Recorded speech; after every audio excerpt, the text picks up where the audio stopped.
Hello everyone. I wanted to make a video today for you in response to all the hero and heroine's journeys this week. Rather than, I purposely didn't respond on the discussion post like I usually do. I wanted to just leave it to all of you to respond to each other's work and all the amazingness that came forth. I was just so impressed with each one of those journeys and what they revealed to you and what they revealed to anyone reading them. It was beautiful, just beautiful. I'm so grateful. Just letting the birds speak to you for a moment here. So thank you everyone for all of the energy and effort that you put into producing those hero and heroine journeys. And I can tell with each one how transformative the whole process was, illuminating for each person, and that makes me obviously really happy. I realized this week that when I rewrote this course, I majorly rewrote it about a year ago, and I was in a highly altered state of, like when I write books, I was in a highly altered state when I wrote this course, a very high vibrational state for about a month. And I'm feeling the effects of that of myself and my own work, with the work and the elevation of consciousness that's going on for everyone this semester. It's really so meaningful to me to witness. And I also this time included more of myself in this course, as you've seen, more from my own work from various time periods and various ways. So one of the elements that I inserted into this course in a very bald way is the idea of the divine human. And I was so happy when I found Barbara Marx Hubbard's book, which I just included this time for the first time, and the process of going into the inner sanctuary and dialoguing and writing, journaling with your own higher self.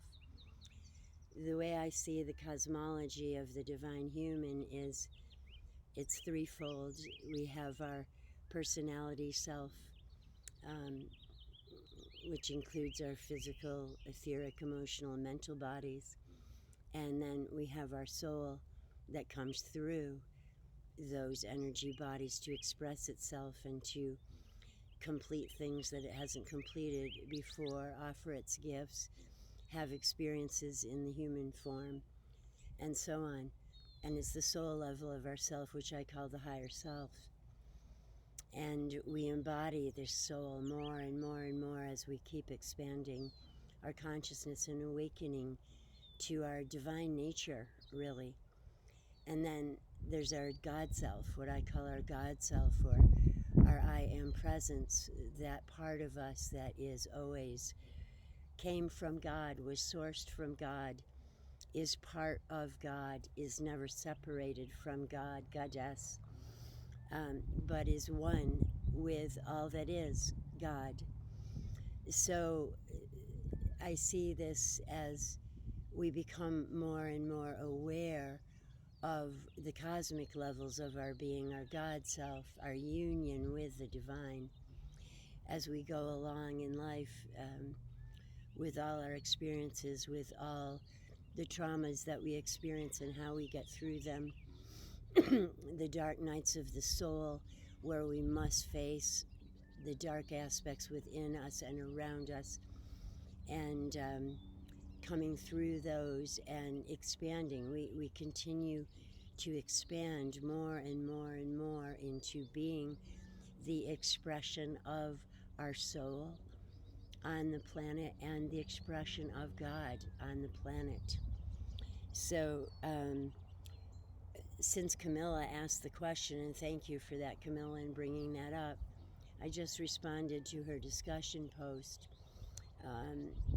with a definition actually that I found when I Googled divine human, a definition that was quite good, was the first thing on the page. So I included that in the discussion post, as well as chapter 2 from my Magdalene book, because this is the first place where the idea of the divine human came to me in new ways from what it ever had before, much new ways. And so I included that chapter there, but just to synopsize that chapter, what Magdalene was communicating about was that at this time, since 2012, since the shift of the ages, where many cycles came to a close and many new cycles on various levels of creation began, that humanity was going through two major,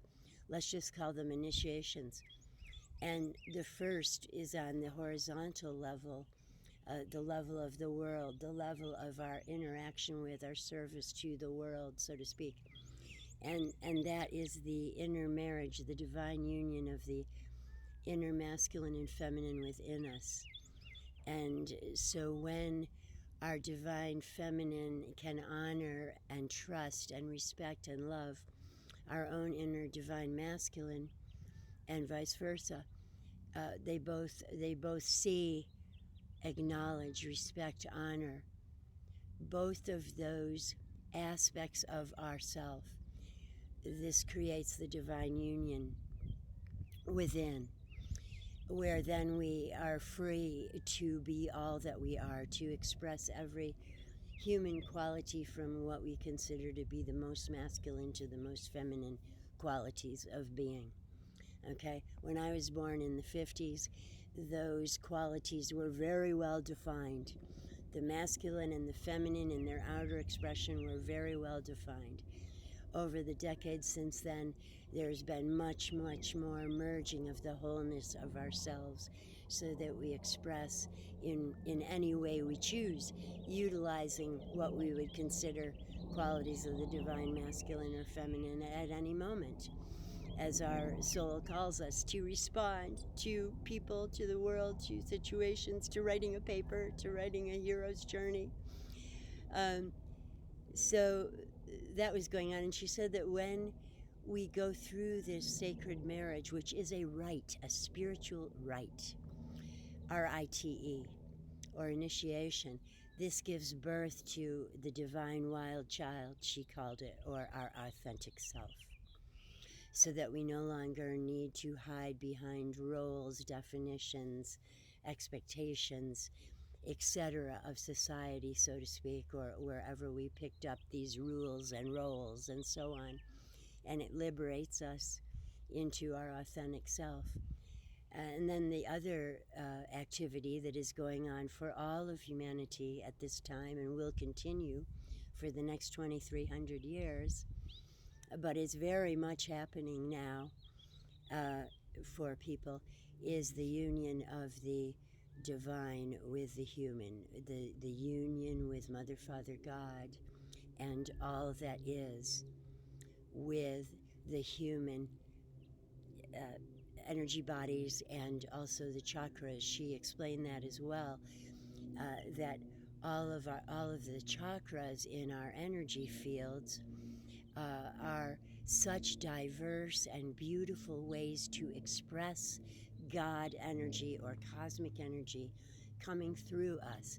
So from the first chakra of connection with Mother Earth, issues of fear, survival, scarcity, that kind of thing, but also if we connect with Mother Earth with our root chakra and the chakras in the bottoms of our feet and all our chakras, but that root chakra connecting with Gaia as a consciousness, as a cosmic consciousness herself and all that she is, including all the kingdoms of nature, all the elementals and devas and so on, all the animals, fish, birds, etc., trees, flowers, herbs, food, okay, water.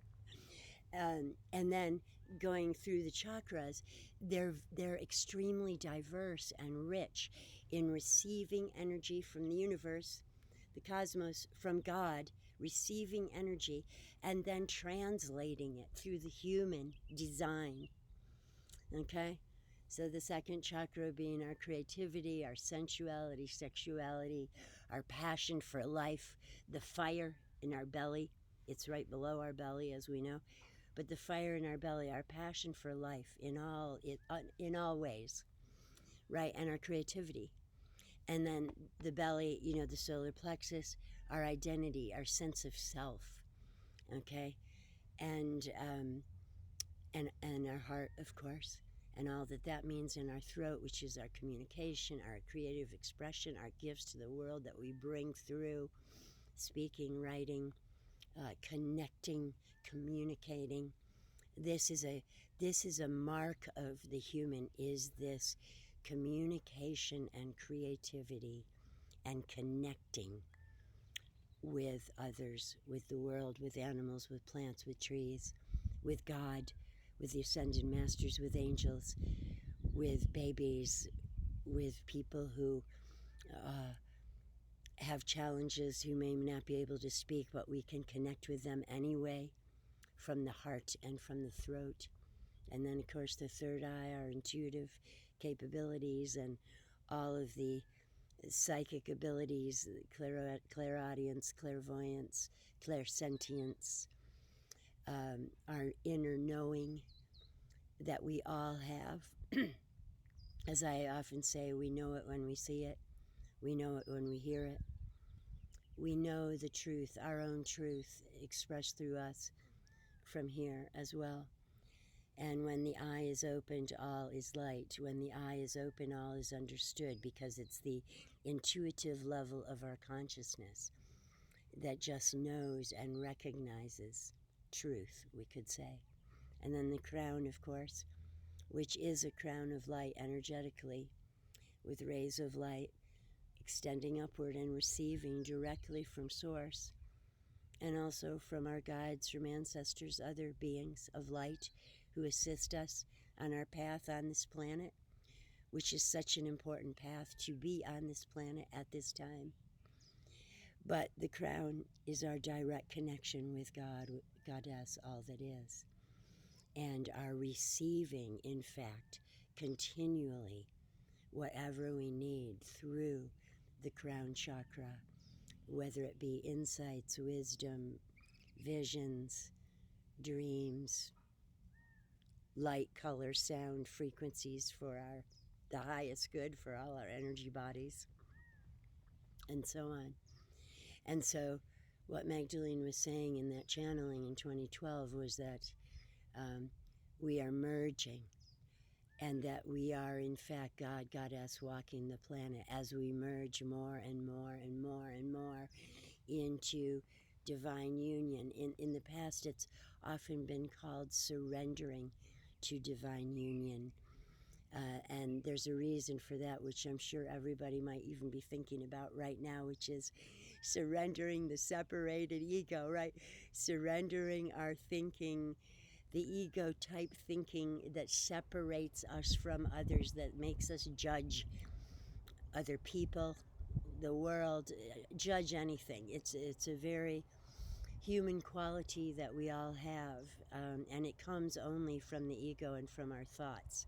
If we allow ourselves to surrender beyond our thoughts to something much greater and larger than that, which is also us, then we no longer no longer care about comparing ourselves, judging anybody for anything, and so on. It ignites our compassion and our ability to identify with anything and everything, including with God, Goddess. So I guess that's basically all I really wanted to share. I did very much want to thank everybody for their amazing hero and heroines' journeys once again. These are so incredibly rich, and I have a feeling that everyone will be integrating these more and more and more as you go. These kinds of deep things are processes. They keep unfolding and giving us more puzzle pieces about ourselves, We want to know thyself, as I always say for all of you who know me and haven't had me in other classes. We want to know thyself as deeply as we can. And so good to be with you today. I wanted to be with you in the rocks here and with the birds and with that beautiful yucca behind me that's blooming, that big stalk with millions of flowers on it. So I hope everyone is having a beautiful day on this Sunday.